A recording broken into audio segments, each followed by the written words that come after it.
So far, we have done quite considerable work there, especially in the area of infrastructure provision, roads, sporting facilities, education facilities, and what have been security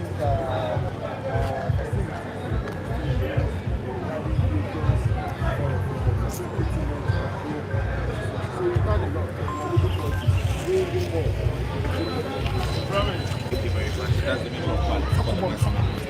Francis Asenso, who has delivered a huge number of votes for Dr. Bawumia. In his words, these victories resounded that limited the NPP into the 2028 general election. Adum TV so na yene honorable Asenso Boakye ehie enne abatro na kowie de yisi de atodwane se Dr. Mahmoud Bawumia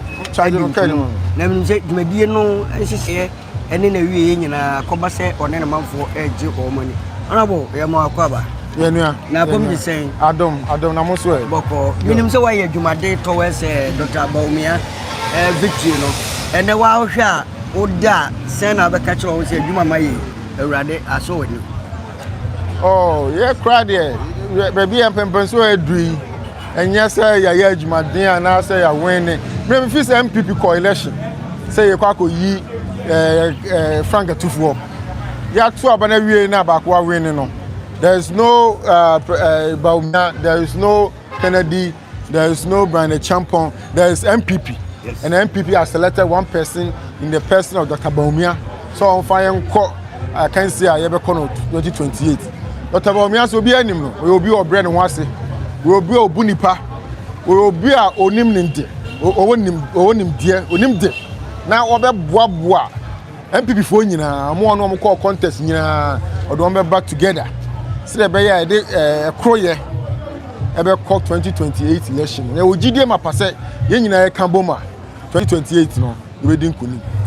Honorable minim se nye wona nya dibra do nyina na te sewo. Ene se na e fom dodo na e ka se wona appoint wo no ne ade Dr. Mahmoud Penso no. Omuti mo dini didija o ma fom no bo ofu. Se ono no ase di kuni minim se o ka mamu no. Enhye be na mo wa sa di demonte so ni bitu mento aba ene MPP for na to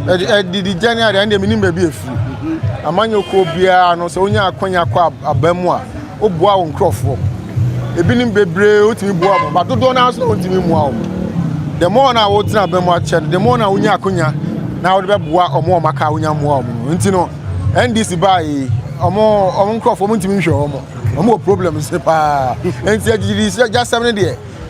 internal elections here and ebinim person winning no no keka sa asem ba ye boy modern pa e crofo be Bantama say ofo be bre nya akonya timi akọ school e wa bochire ebi anya all manner of jobs including the public sector and the private sector entina di jade ye can be wa na mom na ke pa akonya no say betimi agusu atran so na etimi aboa nkofo ni bebre eno na ye ntimi happy but ojide say nyame adoma 2028 no ibenya sa akonya no ndetimi aboa nkofo ni bebre honorable ade ba kwa empotamo ha de amanfo bo abaso pa mintitu akwan a ebre kakra bi a obenya no minim se asantema nyina nya ne sa anka na ebeyi osebo pa wani da ho wo mpuntuduma ho ne ade no yes abeto aba ni bi o gina so pa ne sen a osamanfo sen ato aba no na wokwa yehwe anim se honorable Asenso de ene so far na Ashanti region any Ghana nyina na Akufo Addo aban akwan ne akwantepon o yi no Ghana ha na aban bie no ha ba watimi ayi bi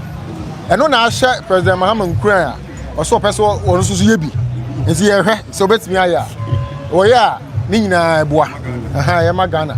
na se adwuma pa de ya na ere fi nyoma bi yesi asetena pa ma refie na Ashanti region asati mam temo ade ye bo adwuma pa enoma bebre kamu ayantimi anye be ya na amanfo ere fi se ye ba ban mu a enoma hyahye peke ya wiase nyina ye boga na abaso ena COVID-19 hi ba ye ena sisan bibia sa de si Ghana ni wiase no se nke NDC ena kai woso na ke si ya nke enya ke wu so ati ase ya na amafo refi de ntiama enoma eye enti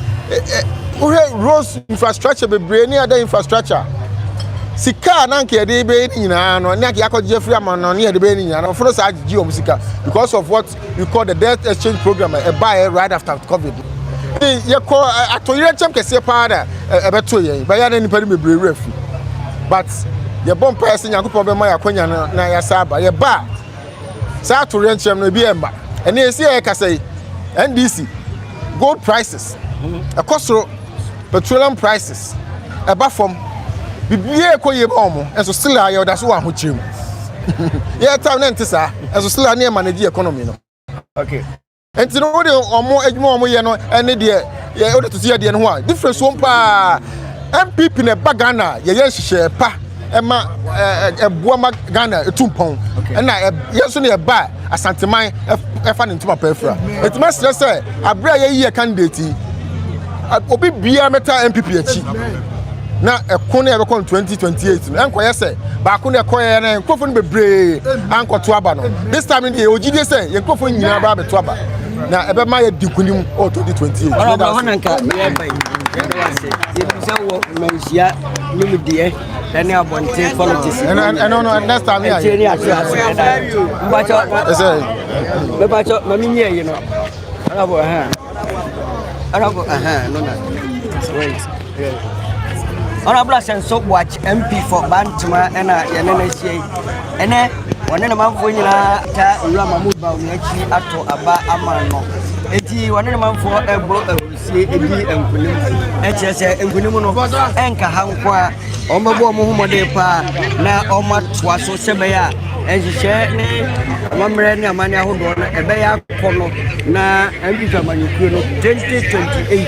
eti edi enkunim ede ama omai Ghana nyina Honorable Asenso Boakye ono ene chekura no na oye Minister for Works and Housing osa eba Rosa aboa ama miduma pani na ni die odema na manfo die ne sama kato na manfo tim no wanyina asom na watu aba ede ama Dr. Mahmoud Bawumia ojidi se 2028 obo de ne kwa ebie kase no ebeye omo ebia sabe ya meka se de Bantama street akese no ba kumu ene wa cultural center echipe